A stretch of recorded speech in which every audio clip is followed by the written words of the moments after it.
Assalamualaikum warahmatullahi wabarakatuh. Waalaikumsalam warahmatullahi wabarakatuh. Langsung aja ya Bi. Hmm. Sebelum kita tidur, Nia pengen ngobrol dulu sama Abi. Ngobrol-ngobrol yang bermanfaat. Semoga bukan hanya bermanfaat untuk Nia, tapi juga bermanfaat untuk semua teman-teman yang lihat video ini. Amin ya Allah. Nia mau ngobrol tentang isi atau kandungan yang ada di dalam Al-Quran. Karena selama ini Nia sendiri, mungkin teman-teman yang lain juga ada yang sama, hanya sekedar bisa membaca lafadznya, tidak tahu isi dan kandungannya, Bi. Nah, yang mau Nia tanyain, jadi apa fungsi pokok dari Al-Quran? Jadi Al-Quran menurut kita kan cuman ya yang sudah dikatakan cuman sampai pada bacaan doang.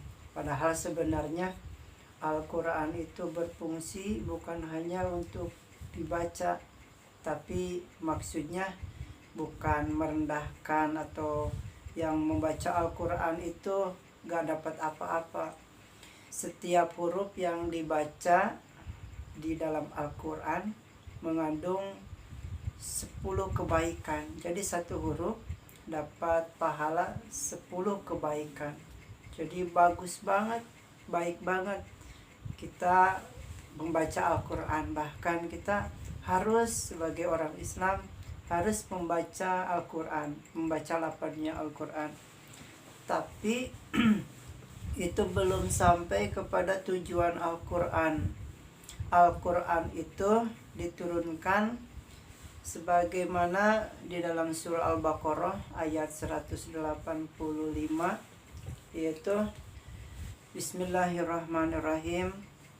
Syahrul Ramadan allazi unzila fihil Qur'an hudal linnas wa bayyinatin minal huda wal furqan. Allah Subhanahu wa taala berfirman di dalam Al-Qur'an surah Al-Baqarah ayat 185 yang artinya bulan Ramadan adalah di mana diturunkannya Al-Qur'an.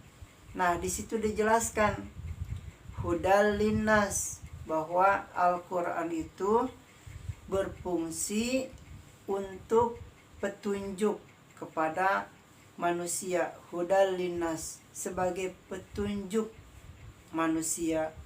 Wa bayyinatin minal huda, dan juga penjelasan atau untuk menjelaskan petunjuk tersebut. Wal furqan, dan juga Al-Quran itu yaitu materi untuk membedakan mana yang hak, mana yang batil, mana yang benar dan mana yang salah. Itu fungsinya Al-Quran. Jadi teman-teman, Al-Quran itu sekali lagi harus kita pelajari tentang isinya Al-Quran, supaya maksud Al-Quran itu tersampaikan kepada kita. Bahkan dulu itu Nabi Adam alaihi salam dikisahkan di dalam surah Al-Baqarah juga, masih di dalam surah Al-Baqarah ayat 38. Waktu itu kata Allah, firman Allah, kulna ihbitu minha jami'an. Firman Allah kepada Nabi Adam alaihissalam, kepada Siti Hawa setelah memakan buah larangan. Ada yang mengatakan itu namanya buah khuldi. Nah, kata Allah kepada mereka, kulna, Allah berfirman, ihbitu minha jami'a, keluar kalian semua, minha dari surga, jami'a semuanya keluar, semuanya turun dari surga ini, firman Allah. Jadi dikatakan bahwa Nabi Adam alaihissalam diturunkan ke dunia, terus Siti Hawa diturunkan ke dunia, Nabi Adam itu diturunkan di India, kalau Siti Hawa diturunkan di Jeddah. Kalau ada satu lagi iblis, dikatakan iblis diturunkan di Bashrah. Nah, itu kulna ibitu minha jami'ah. Mereka itu yang berbuat dosa di surga diturunkan ke alam dunia ini, ke bumi ini. Nah, terus setelah berkembang biak semuanya, Nabi Adam dan Siti Hawa menikah lalu mempunyai anak. Nah, apabila kalian keturunan Nabi Adam dan Siti Hawa, yaitu kita semua, apabila kita semua ingin kembali lagi kepada tempat yang asal kita. Jadi asal kita itu, kalau dikatakan kamu orang mana? Misalnya, aku orang Tasik. Kamu orang mana? Aku orang Jakarta. Nah, kalau ditanya yang sejatinya, "Hai manusia, kalian dari mana?" Maka kita menjawab, asal kita itu dari surga. Jadi kita itu orang surga. Alhamdulillah, kita itu orang surga. Nah, tapi oleh Allah Subhanahu wa Ta'ala disimpan dulu di bumi ini. Apabila kita ingin kembali kepada tempat asal kita, kepada surga, ingin balik lagi. Nah, kata Allah, terus kata Allah, kulna ibitu minha jami'a fa imma ya'tiyannakum minni hudan. Maka kata Allah, barang siapa, maka nanti kalian semua setelah di bumi ini, setelah kita ditempati di bumi ini, disimpan di bumi ini, apabila kalian ingin kembali lagi ke asal, ke tempat kita, maka nanti akan ada petunjuk dari kami. Fa imma ya'tiyannakum minni hudan, maka kami akan beri petunjuk kepada kalian, kepada keturunan Nabi Adam alaihissalam. Kami akan memberi petunjuk, supaya petunjuk itu supaya mengantarkan kita kepada tempat yang asal.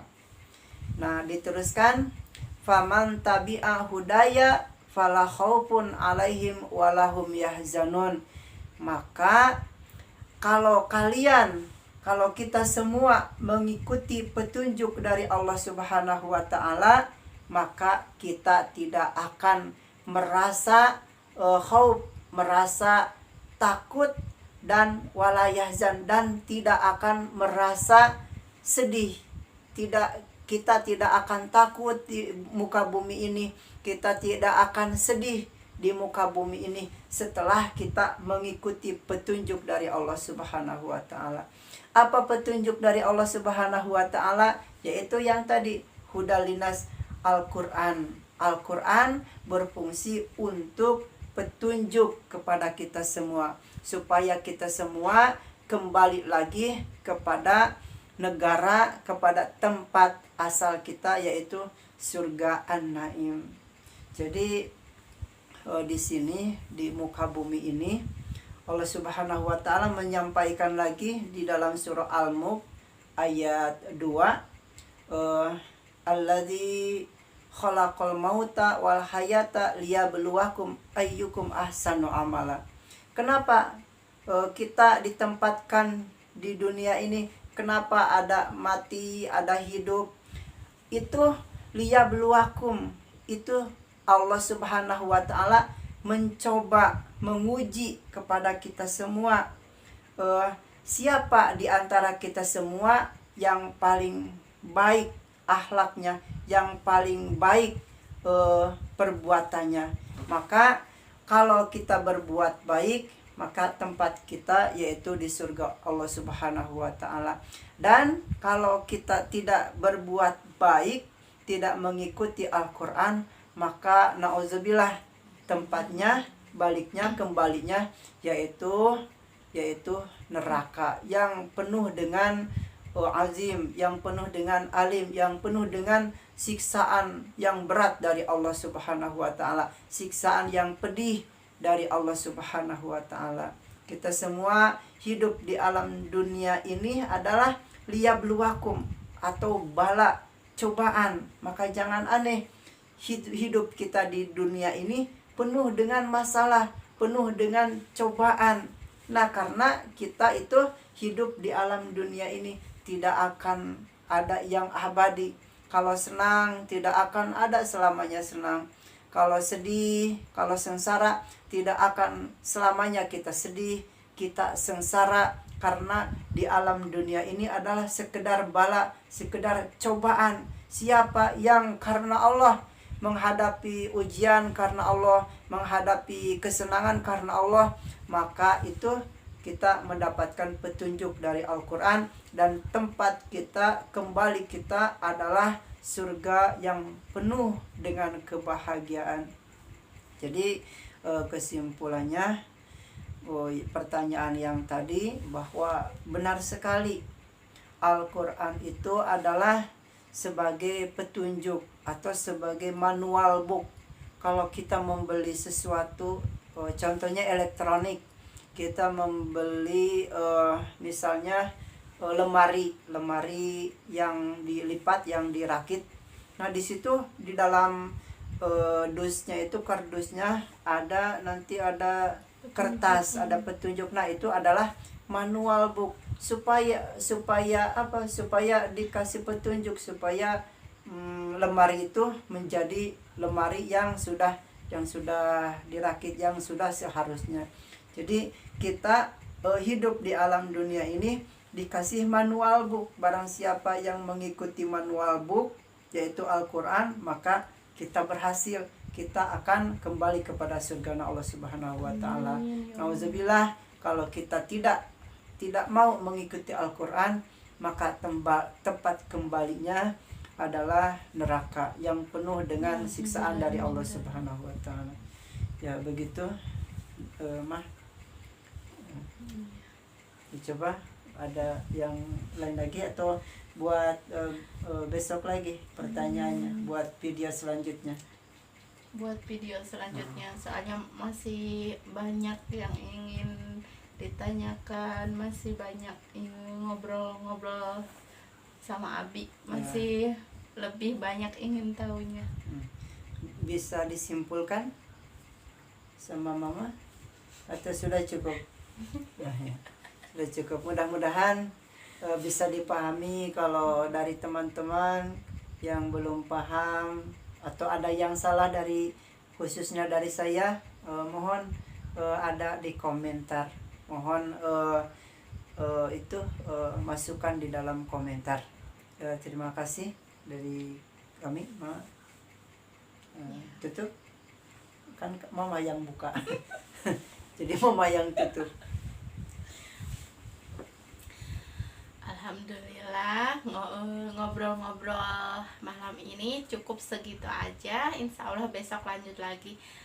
Terima kasih buat teman-teman yang udah nonton video ini. Semoga bisa bermanfaat, khususnya buat saya sendiri dan buat teman-teman semua.